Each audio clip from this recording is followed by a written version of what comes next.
Well, first I want to say thank you to you, Alto, for producing this fantastic program. It's an amazing idea, and it's probably an idea that other people have had, but no one has ever followed through with this, and certainly not like you. And I'm so honored to be on your program. This is a quick bio. It's been said that my career started by playing the accordion, but thank God it's blossomed since then. I did play the accordion as a little Italian kid and always loved it. And I was fortunate to be around a lot of music in my young life. My parents were very supportive, but really didn't get involved in music until my senior year in high school as far as school music, because there just weren't groups that were of interest where I was brought up. But my football coach, who was also the counselor and also the vice principal of my high school, put about 28 football players in the choir without asking us, and it was quite a journey at that point. None of us were very happy about it. However, by the semester, I was the student director of the choir. And after graduating that was in 1958, I started my own group called The Accents, pretty creative title there. And I found it to be very frustrating because the music that was published for vocal groups at that time was primarily from Broadway shows and that kind of thing, and they just didn't. The group was a wonderful group of people, but it just didn't swing. So I canned the group. I stopped the group. But at that point, I went to Olympic College in Bremerton, and Olympic College in Bremerton really it kind of has a spot in the history of jazz and jazz education, especially. They probably had one of the first jazz band festivals there, and it started in the 50s sometime. I'm not sure when that was.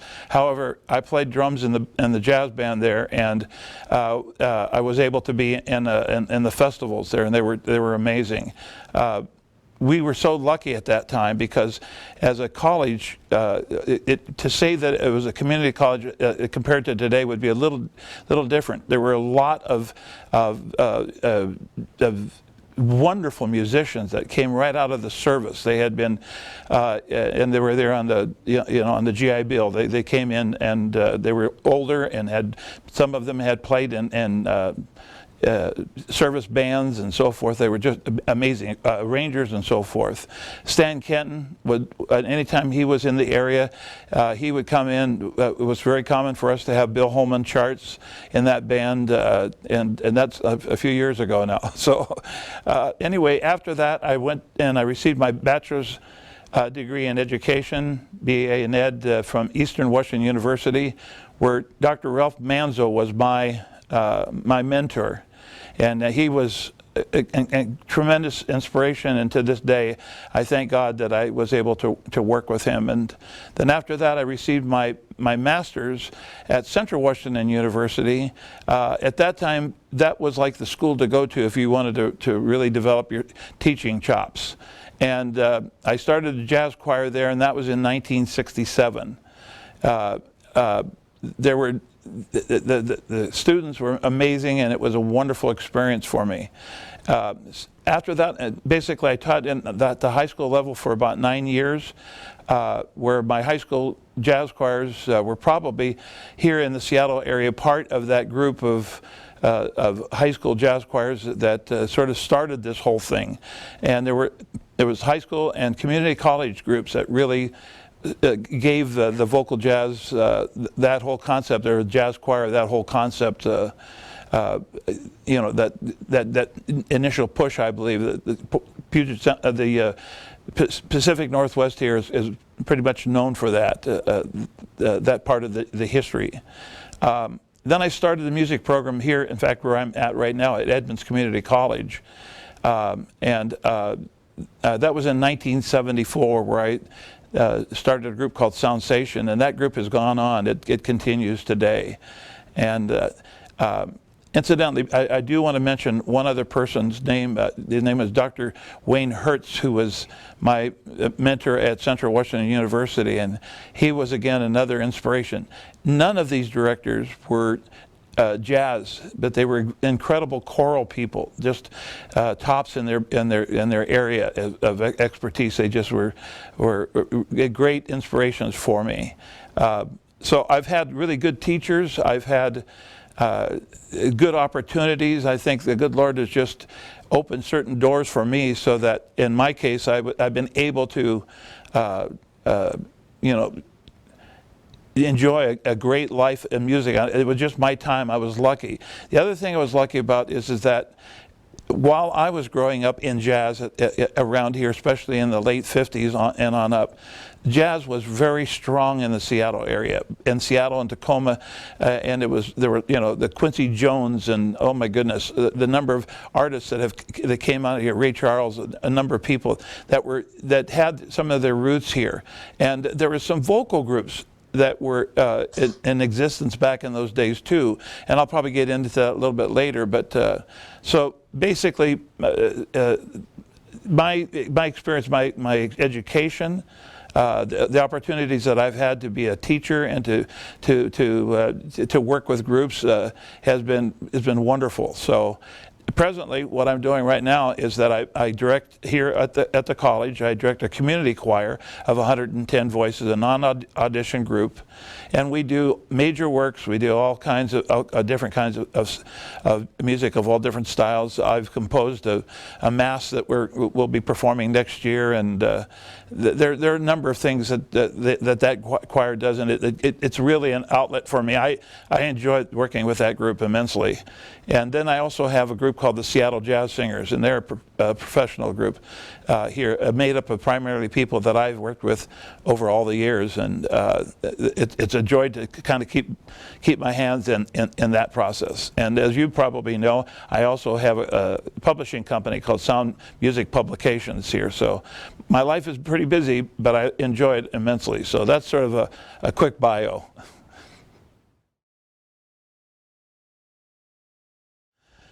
So, rehearsals. I'm not sure I even like that word, because it has a tendency to, I don't know, the connotation of the word rehearsal has always bothered me. But I think that from the moment that my group gets a piece of music, it's like a performance of a nature. And one of the things that I like to do, especially with my younger groups, is that if we're doing a Latin selection, I will get recordings of a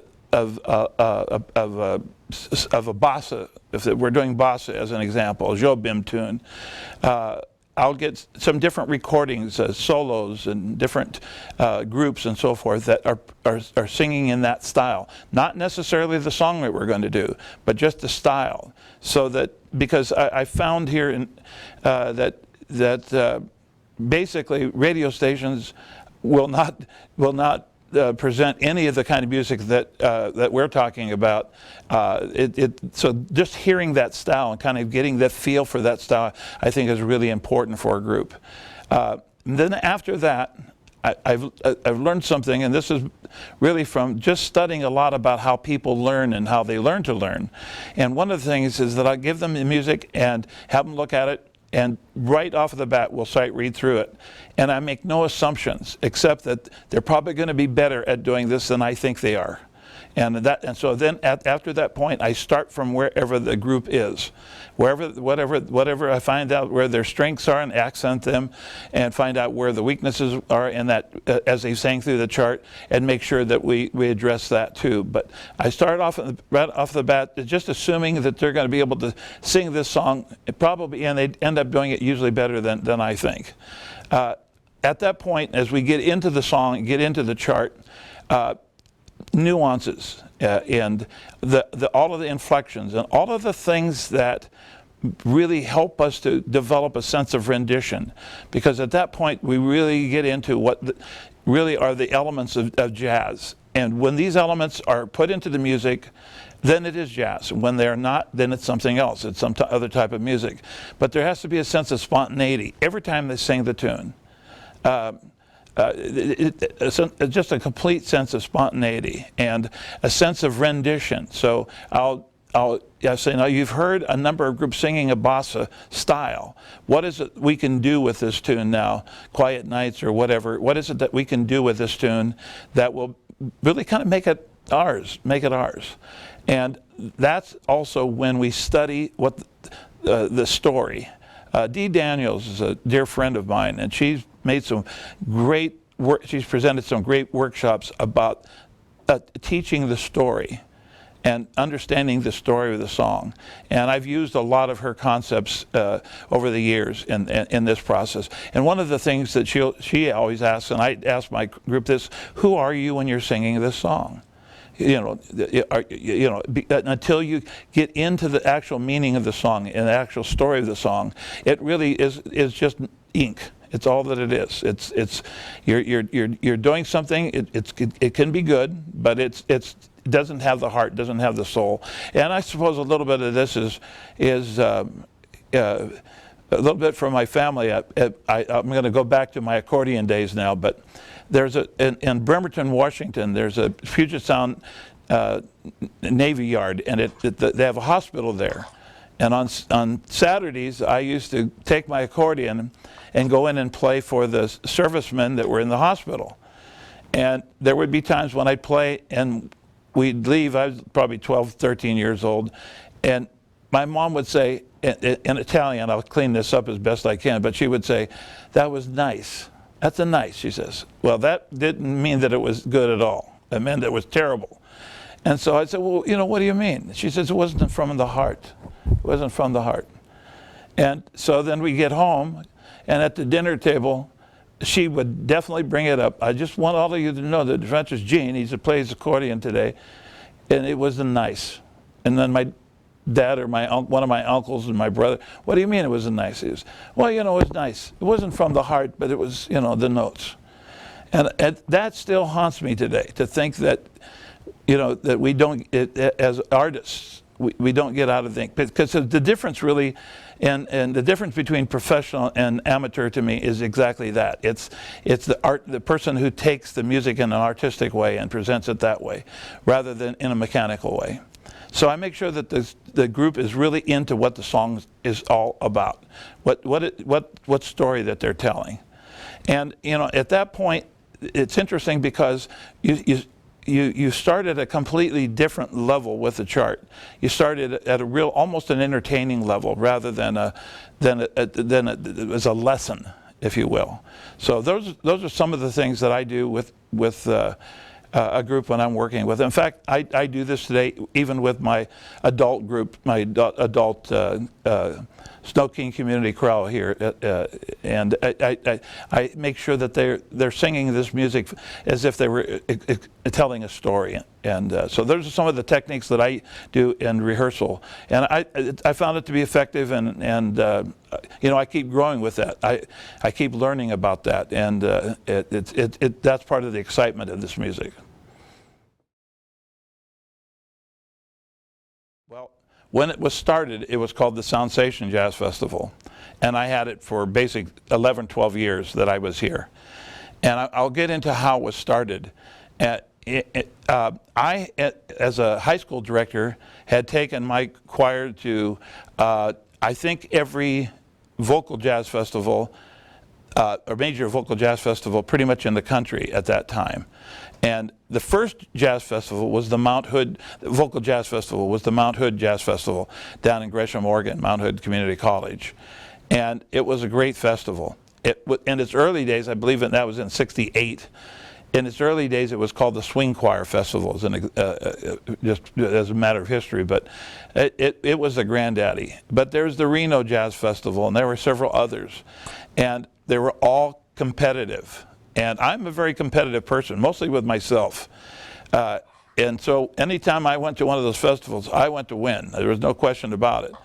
But after doing that a couple years, I really kind of, it sort of soured me, because it turned out to me that basically the medal, the trophy, was the whole, it was the whole reason to go to the festival for my groups, for me, and I kept thinking, no, this has got to be different than this.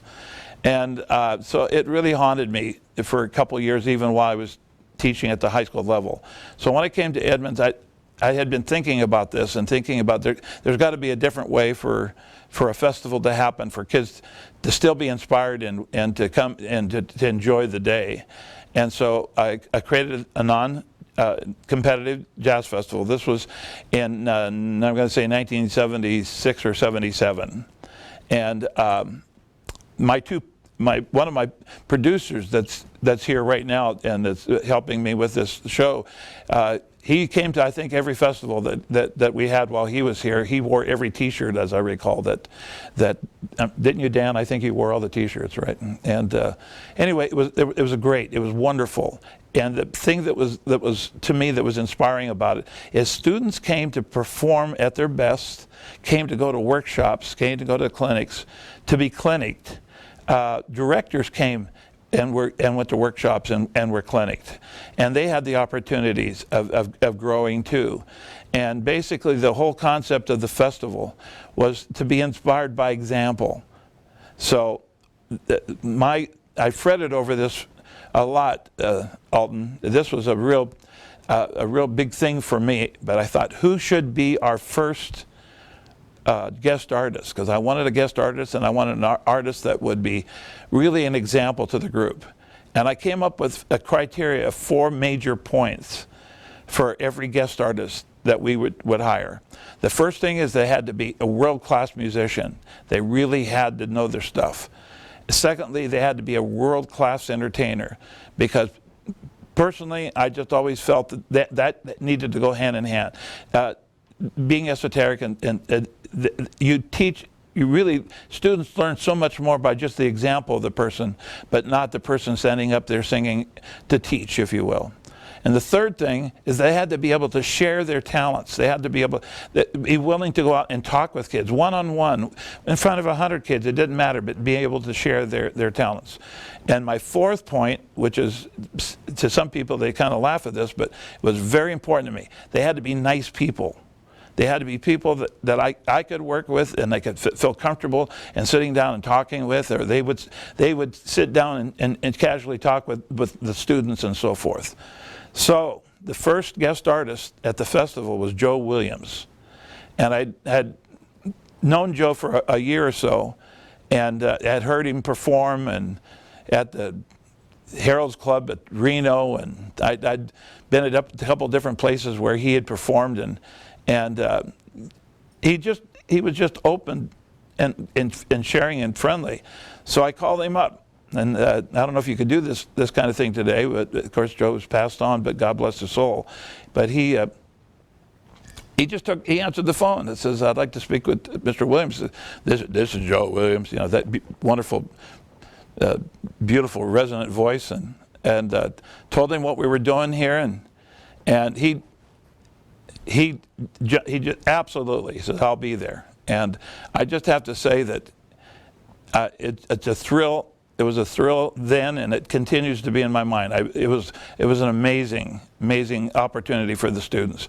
He talked with kids. He worked with groups. He sat down. He would talk with one-on-one with people, and those are the kinds of things that change the lives of all of us when we have those opportunities. But to see that sparkle in the kid's eye after Joe Williams went up and talked to him, I'll never forget that in my life. He set the example for all of us. He met all the criteria and more. It was exciting. After that, there were so many performers. There's like well over 100 performers, and that doesn't count the people that were in the Count Basie band or the Woody Herman band or Diva. We had the all women's band here. My gosh, they were amazing. And so we had groups like that, and we had other groups like, as an example, the four freshmen were here two or three times. Some group called the High-Lows with Gene Perling. They were here and blew everybody away constantly with their music. Other groups, the Anita Kerr singers were here. And really, Anita Kerr, she's part of the roots of this whole thing. A wonderful lady who still is alive today in Geneva. She writes for my publishing company, SMP, and she's just a beautiful, beautiful lady. And you know, I don't know how many Grammys she has, but I've been to Geneva and visited with her, and I know that there were several on her shelf when I was there. But so we've had people like that, and we've also had other people, and this is where I kind of prided myself a little bit, because I really dug into what I believe were some of the real roots of vocal jazz. So I had Jackie Kane and Roy Kral here, and they were. If you want to listen to some really good stuff, two people, what they did together was just simply amazing. They're recording with Charlie Ventura singing "I'm Forever Blowing Bubbles."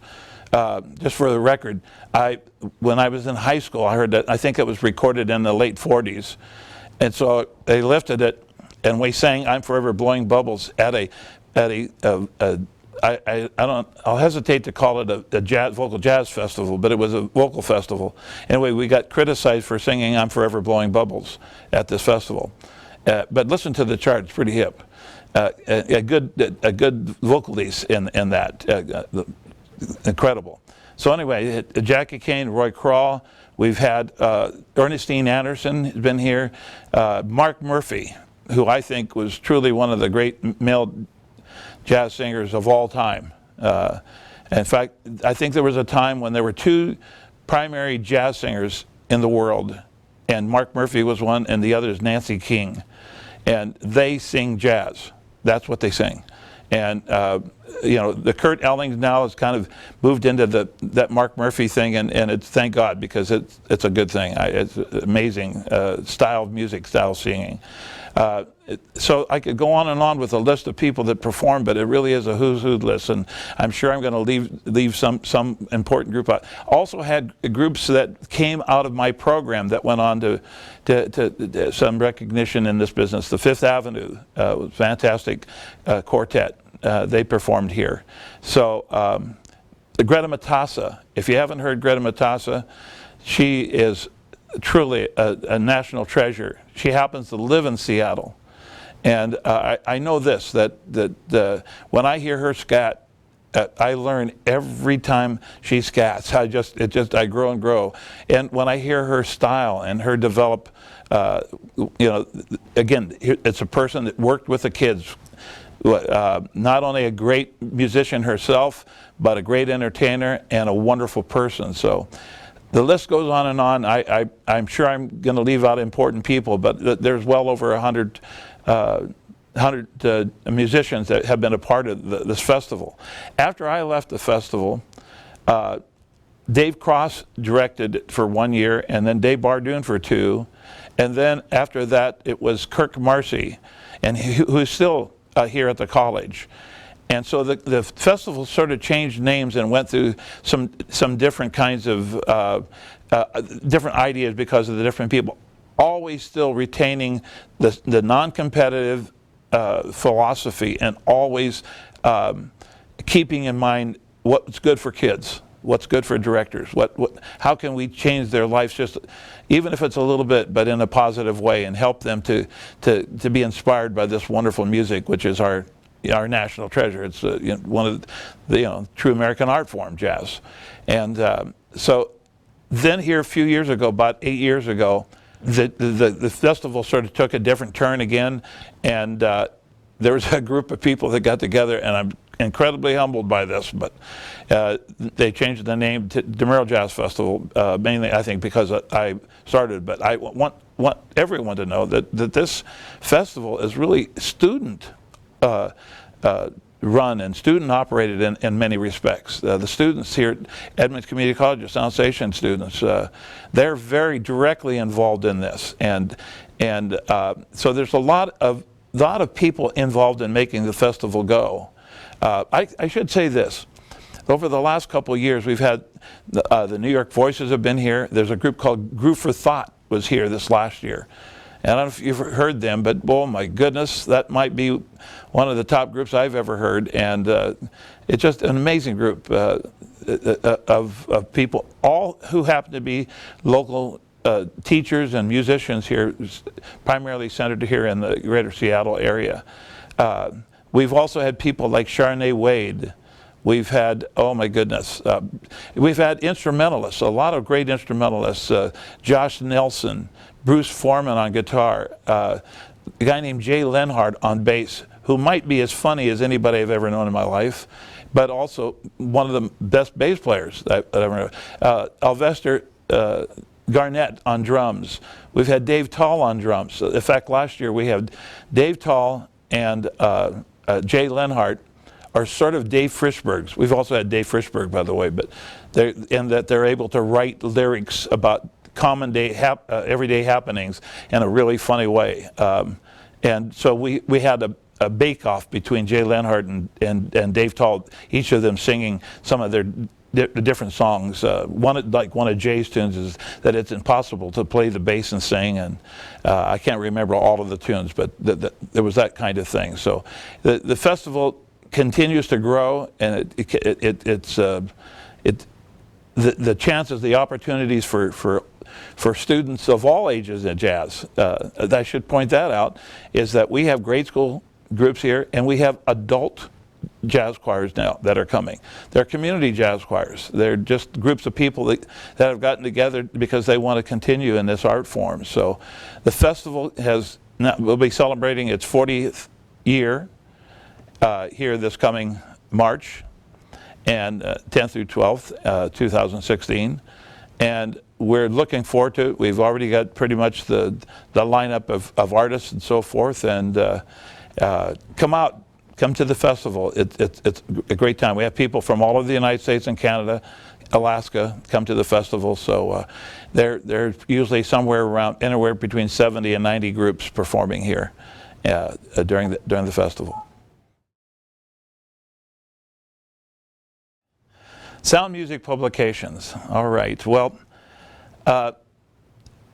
when the whole thing on vocal jazz kind of got its start, one of the biggest, most difficult things for us directors with our groups was to come up with charts, to come up with music to do, because there wasn't any. There was zero. There was none. So what was happening, and this is probably an important thing, and a little bit of the history of vocal jazz, and is that jazz bands, they had all kinds of music. In fact, they had music for grade school through universities, and jazz bands sort of got their inspiration from the professional bands, and then of course the colleges started, and the high schools got into it, and middle schools, and even grade schools. We have grade schools here that have great jazz bands. And jazz choirs, that did not happen. We did not have professional jazz choirs. We had quartets and trios and octet, whatever. We had vocal groups. I suppose one of the maybe bigger type groups would have been like a double six of Paris, where 6 voices and they doubled it, kind of thing. But there weren't any professional jazz choirs to speak of. However, music, it was always, to get the chart was always a difficult thing. So those of us who were in this business, we basically would listen to a quartet or listen to a group, and we would kind of lift that idea and then put that down. And the arrangements actually in those days were kind of good, but they weren't, certainly compared to today, they certainly weren't very good. But number one is that in our business, the arranger and the composer really kind of are the last on the way down on the end of making any money in this business. In fact, there isn't a lot of money to make in this business. There's a story that's a true story. I think I've read this in the Reader's Digest now, but about a young professional musician in Portland who won the lottery, and he was asked what he was going to do, now they made all this money, and he said this very naively, but said it really just honestly. He says, well, I guess I'll just keep gigging until the money runs out. And in this business, there's just not a lot of music. It's just a lot of money in the music. Certainly not for the writers. And the other thing is that, and this started happening a little bit, and it to me was embarrassing, but when those early days, there was not a lot of concern for the guy that composed the song And in some cases, not even a lot of concern for the person that arranged it. If you could steal the chart, you kind of did. And again, it weighed on me that this should be handled a lot more professionally and done right. So the idea of sound music publication came about, and making sure that the arranger and the composer are given their proper credit, and it's handled legally and appropriately. And so we started Sound Music Publications. It was in the early days. We primarily published original music, which we still honor because we feel that part of the health and the strength of vocal jazz will always be in developing music specifically written for this art form. And so the original works is primarily what we published. Then over the years, we've been able to get the license to print on a lot of music. Presently, I think in our catalog we have over 800 charts. And I have well over 100 writers now working for me, and these are people that they've come to me in two different ways. Many of them called, said, I've got charts that I've been doing with my group, sure like to consider getting them published, and they'll send me in a recording and whatever, and we've been able to work with writers that way. The other thing, of course, is that as I travel and as I do workshops around the country and Canada and so forth, people will say that they're looking for certain kinds of music, and so I will relate that to certain writers. You know, Larry Lappin, he writes, his writing is, man, it's just big and thick and, you know, big band, just kick-tush band sounds. He has wonderful, and he still can pull the pen back and write a heck of a ballad too.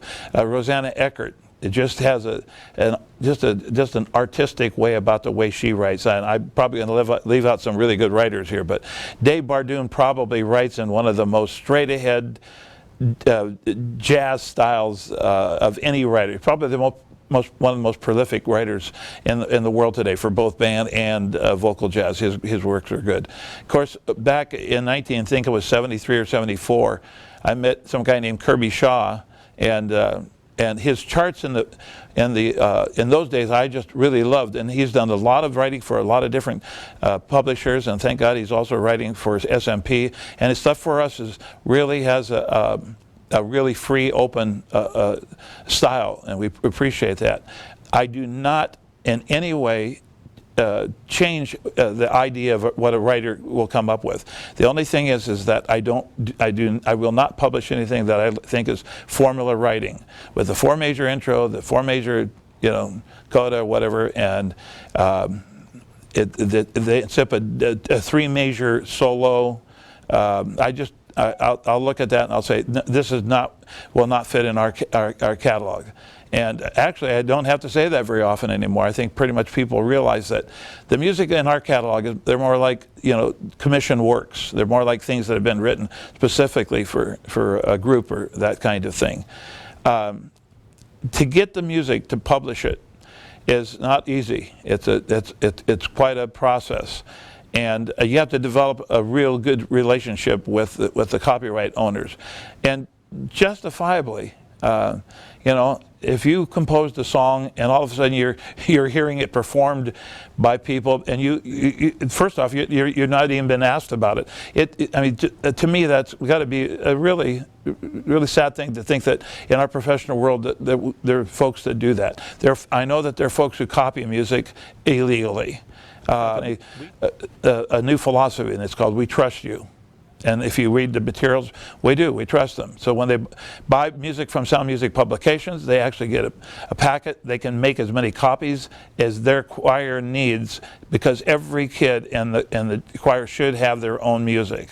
They shouldn't be sharing. They should write it, and they should put notes in it, and they should do whatever they can do to help them to learn that music in the best that they can. So Sound Music Publication really honors that. At the same time, we really stipulate that you can't give, loan, or sell that music to anyone else.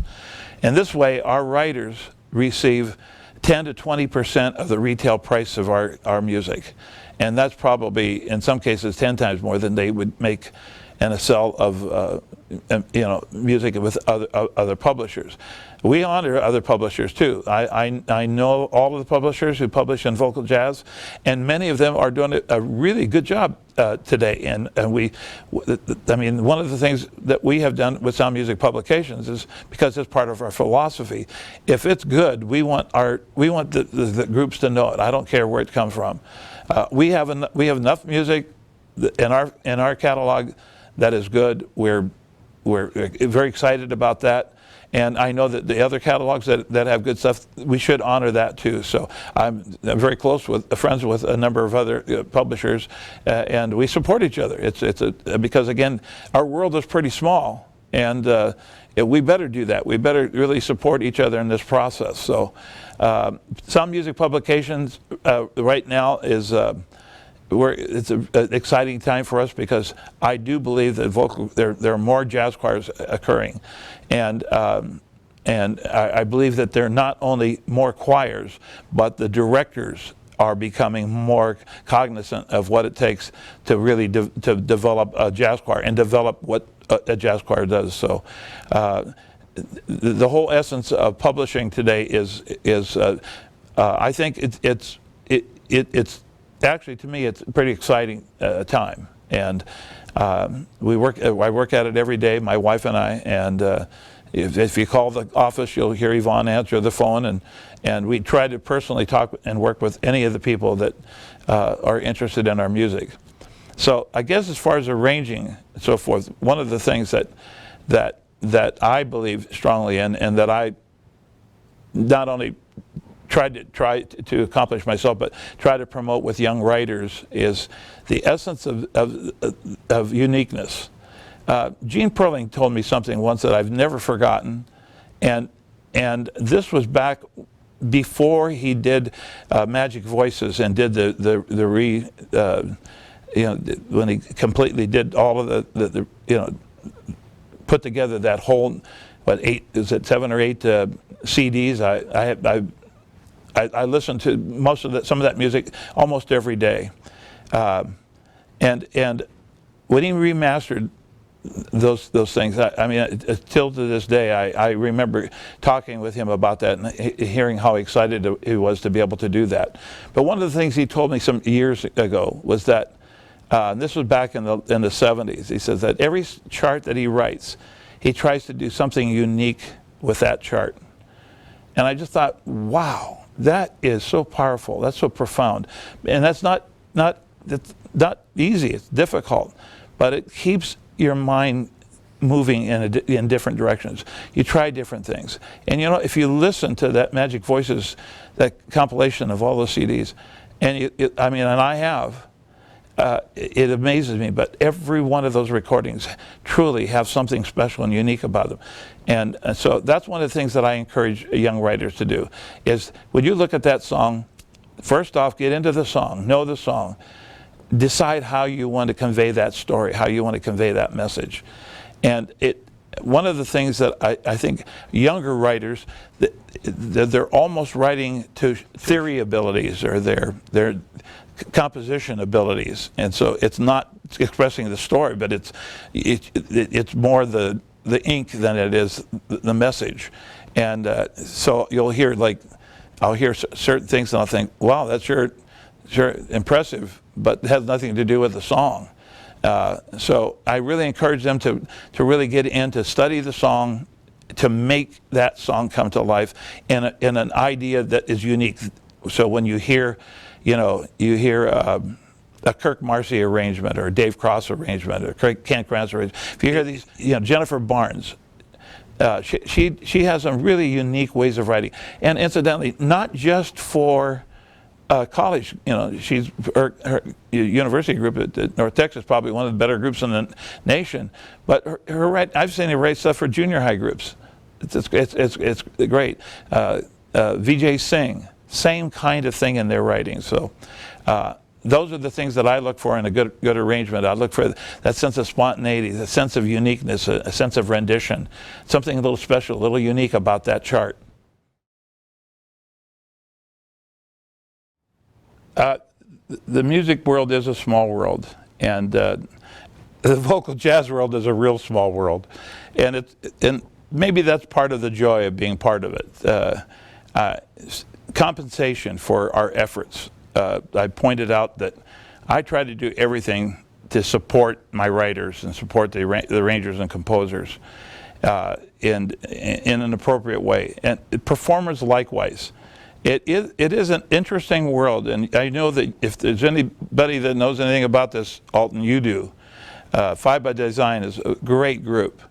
How do you get a group out that? How do you promote a group, and how can a group like that exist? Recently, we've had some, really, really sad losses in our world. When Tim Hauser passed away, I just still think that was way too soon for the music world. When Gene Perling passed away, that's still bothering me. These gentlemen were just so powerful in their work and their, all of what they've done. I have no idea what a Manhattan Transfer, what the financial situation is with a group like that, except that I know this, is that I know what they charge pretty much for a performance, and it is the New York Voices, what they charge for a performance, that kind of thing. I know, like what you're saying, is that there's some, interesting process in our world where certain people will make more money, other people make less or no money in the same performance on a given evening, and that's always intrigued me. I guess one of the ways that I relate to this is booking all the artists for my festival.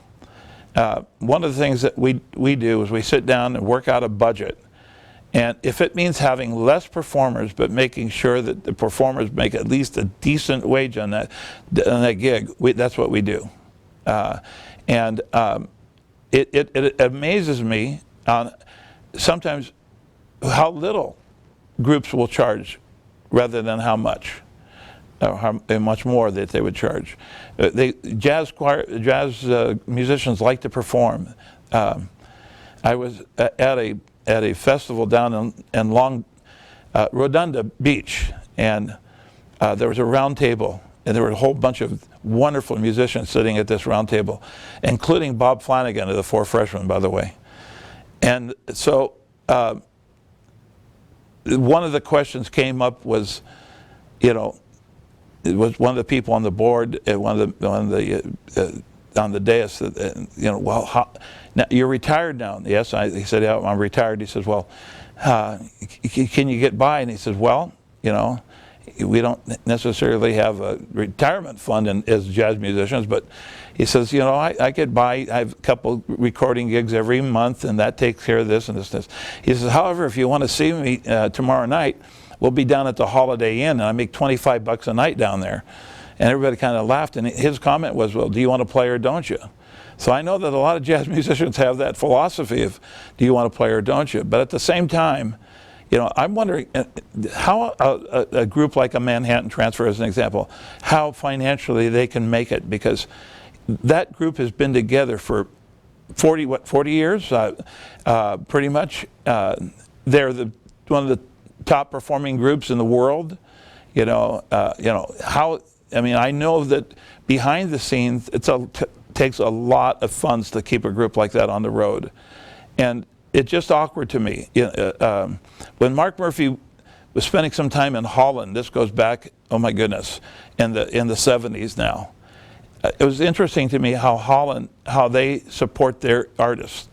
But they support them in recordings, they support them in radio broadcasts, they have a lot of things that they do to really support their artists. And we all know how important the arts are, but sometimes it's just verbal. It's not anything that really makes a difference. So it is always my hope that all of us, and not only respect for what it takes to become a good musician and become a professional performer, but not only the respect, but also the financial backing to make sure that happens. So I may be the worst person to talk to about this, because all of my experiences are just from my knowledge is from my personal experience. That's all. And I just know this is that we have performers come to our jazz festival, and I do my darndest to make sure that their time here, that they're treated appropriately with respect, and also that they're paid a decent salary for what they do. I don't know. I'm not sure what Defy by Design, but listening to the recordings with such a great group, and you've performed so much with symphonies, and it's interesting to me that they might spend $10,000 to bring in a soloist on the violin or trumpet or something, but to bring in a group like you're saying, I've seen this a number of times where they basically say, well, it's a good experience, a great exposure, but you can't eat it. You can't eat those two things. So I just would say that I think as a music world that we have to keep that in mind, and we have to. At least I have to, just to make sure and keep it in mind. And it's important to me to know that we treat each other appropriately. The future of vocal jazz is that topic comes up, I think, and just almost every little gathering. When NAJE was about, I was very involved. In fact, I joined NAJE in 1968 when it started here in Seattle. And for whatever reason, Seattle, to me, has had this pretty good jazz community. To this day, it does. It's exciting to see the number of high school groups that are selected for the Essentially Ellington. In fact, Essentially Ellington now has limited the number of groups that can come from the Seattle area because there's for a number of years we've had anywhere from 3 to 5 groups out of the 15 that they select. We have excellent programs here. We have excellent directors here. We have directors that take their work seriously, and their students sound like it, and they're amazing, just absolutely amazing groups. We have excellent vocal groups, vocal jazz groups here in our area. Where is this going? Where will vocal jazz go? Well, I think what we have seen is we have seen some pretty interesting things sort of split off from vocal jazz, or at least, the show choir thing. I think in certain places it has its thing that has nothing to do with jazz, but it's more of I think, for choreography purposes and so forth. We've seen now the a cappella type groups and the contemporary a cappella type thing. That's sort of happening. It's not jazz, but and what is neat about that is I was just talking to a student from the University of Rochester yesterday, and he was in the Yellow Jackets that did so well on the sing-off programs, and there's all student directed, and I just think that is exciting as all get out. So a lot of the arrangements are all student developed. So I think that those things are exciting. But vocal jazz, and I think jazz in particular, I'll just say that, will never be in the top 20, but probably will always stay about in the top 80, maybe top 60. It's a music for people who want to live a life with some inspiration. Want to live where there's a sense of creativity. Want to live where your brain is working. Jazz is not really background music. It just isn't. So, vocal jazz. What will happen with that? I think as long as the elements of spontaneity, rendition, improvisation, those elements are kept in the music, it will live. And the other thing is to honor our legacy, honor the history of our program, to honor the roots of our program. One of the exciting things for me and spending time with Tim Hauser was his knowledge of groups of back in the late 40s and into the 50s. I learned so much from sitting and talking with him. He and I knew the same groups, but he knew the people in the groups and could say, well, this guy sang in this group and sang in that group, and then she went from this group to this group, and that kind of thing. And I was inspired by that. Another person that's pretty good with that is Don Shelton. I don't know if you want to see a really neat picture, get a picture of Don Shelton when he sang in a group called the Jays of Jamie. Don Shelton, I'm not sure how old he is, but he still looks about 18 to me, and in this picture he looks about 12. And Don is very good at knowing some of the people who sang in different groups. But back in the 40s and 50s, there were so many fantastic quartets and small ensembles. There was a group called the Accidentals that did a lot of stuff in Portland, but also in Seattle and California too. There was a group out of Seattle called the Signatures that I heard of. I think they've made 4 recordings that I've heard. The Smart Set. I could go on and on. There were groups like this that if you go back, in fact, if you go back and listen to the Accidentals right now, you're going to see where a lot of writers and a lot of arrangers and so forth got their ideas, got their, some of their, a group called John LaSalle Quartet. Oh my goodness, just fantastic ideas. And I could go on and on. I kind of grew up with that. I was 14, 15 years old and really loving jazz a lot and going to the record shops. I don't know if you, Elton, I'll make you a bet you did this, but there was a record shop in Bremerton that I got kicked out of just about every Saturday because I would go in there and play the records, but maybe once in a while I had enough money to buy a record, and the guy he eventually just kind of turned his head for a while, and then he would come in and throw me out. Because we had these little booths you go in and you put the record, you could listen to the record before you bought it. And there were good recordings, really excellent recordings of some of these groups, and some of them to this day are inspiring to me. So we got to go back and really, not be afraid to honor our history, and then to take that and to let it evolve. And it's sort of like the Great American Songbook. That's our Bible for us. It's so powerful for us. Should it be added to? Absolutely. But the songs in there have withstood the test of time, and they continue to inspire. So I think as long as we have good writers who use those elements, who write with a sense of rendition, something unique about what they're doing, and keep that up. Don't ignore all of those major styles, the essence of Latin, the essence of the different kinds of swing, up-tempo, easy swing, hard swing. I went to the University of Count Basie.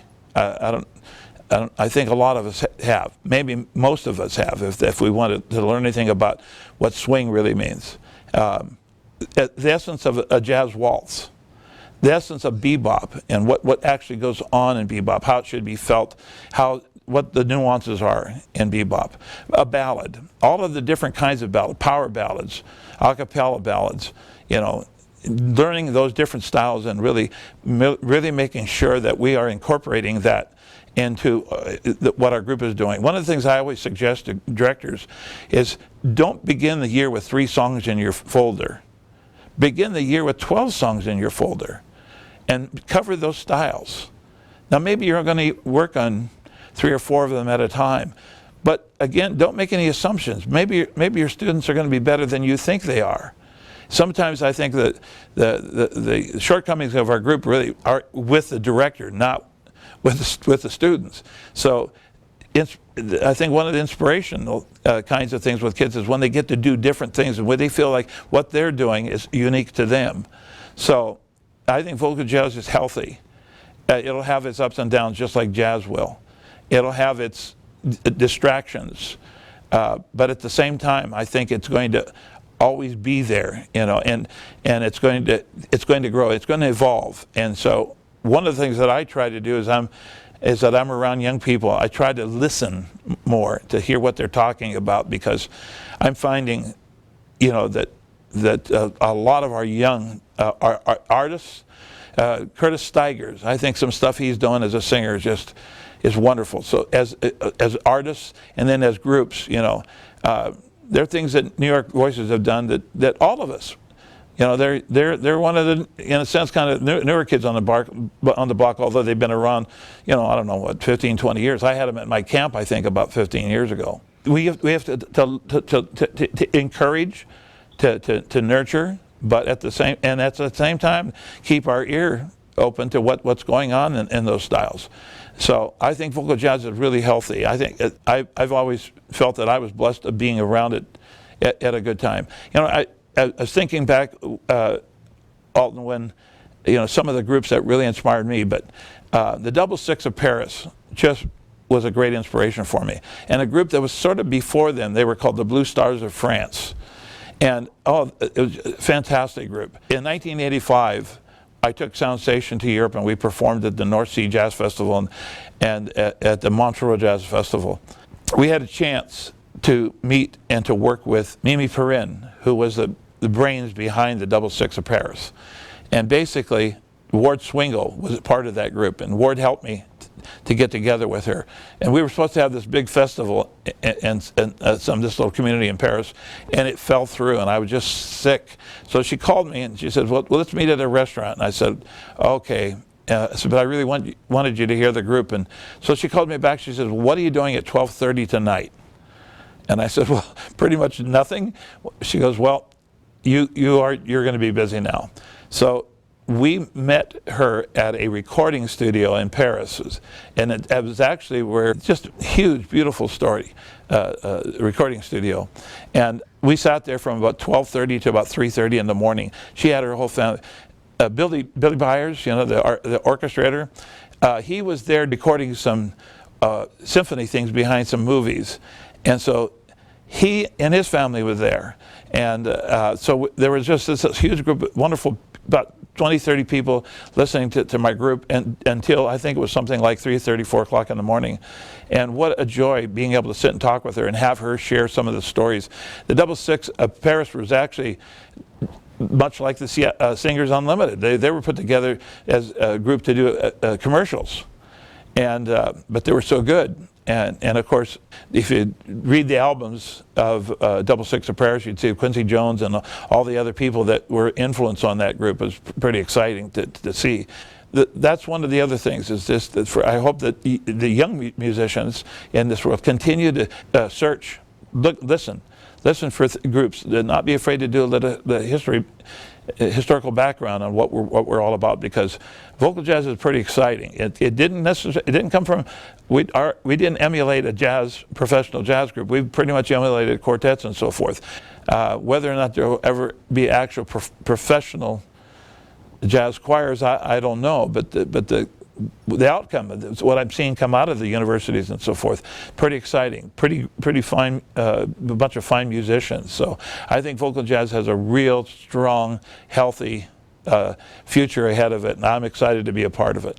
Well, Alton, thank you so much for this honor, for being able to visit with you and answer a few of your questions. I hope that there's a time when we can literally meet in person, because I'm so impressed with what you're doing, and I think it's so profound, so absolutely important that you know, you're documenting a lot of, I think, wonderful aspects of our art form and the people that have, you know, been great inspirations to all of us. So thank you, Alton, so much for having me on your show. I'd like to have a few other people I'd like to thank. Is the two guys that are in the room with me right now that produce my television show. I have a television show here that comes out of Edmonds Community College and a part of the education channels, and it's called Inside the Musician Studio.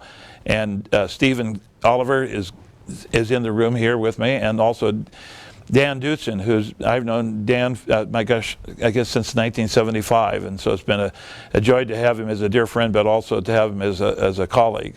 So thank you both for producing the show here today. And also I have a number of other people that I not often you get a chance to show your thanks or to express your thanks for things, but I'm thankful, very much thankful of my family who supported me. I was the first kid out of my family to go to college. For the most part, we were farmers and did construction work and other things. And so I had this opportunity to go to college and to be a part of wonderful music programs all my life. And my mom and dad are in my prayers. And my mom and dad and my Uncle Frank actually are in my prayers all the time. And my brother, who was a great inspiration to me, my brother's a fantastic jazz bassist. And he would take me places when I was very young to hear groups. I can remember going to a jazz club and sitting behind the piano all night because I was too young to be in that club. So I hid behind the old upright piano so I could hear the group. It was wonderful. It was pretty loud back there, but it was still a joy to be able to hear them. So my brother Cap is always in my thoughts and my prayers.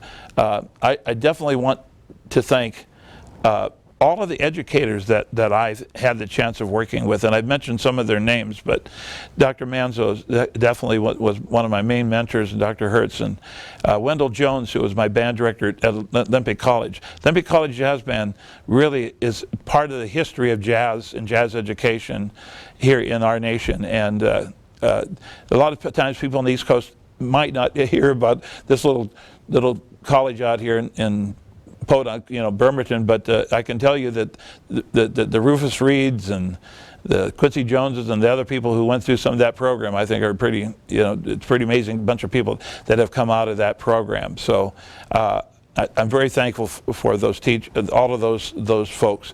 I want to thank, I have a group of guys that we get together on occasion, and I call the Brothers of Hip, and that's Dave Cross and Dave Bardoon, Ken Krantz, and Kirk Marcy, and myself. We get together, and we shouldn't probably, but we do.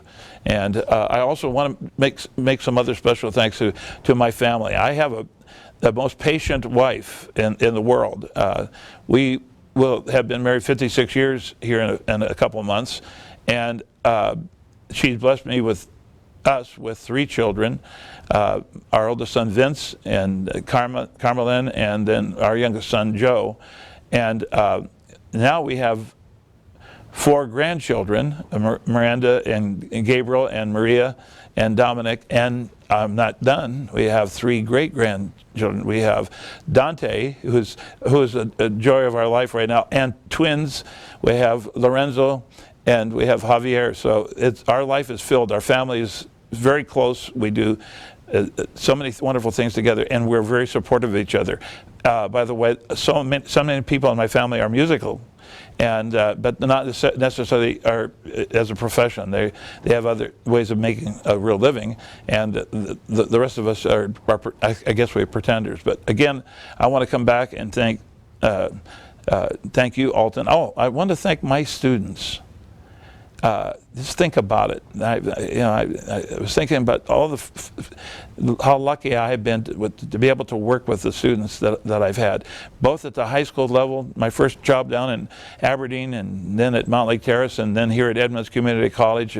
I've also taught at the University of Washington, and I had wonderful students there. But I just will say that, to be around students who are willing to try new things, and vocal jazz sort of has that every day, that is an inspiration in itself. So again, Alton, thank you so much. And behind the mic, this program is such a delight and such a wonderful thing to have.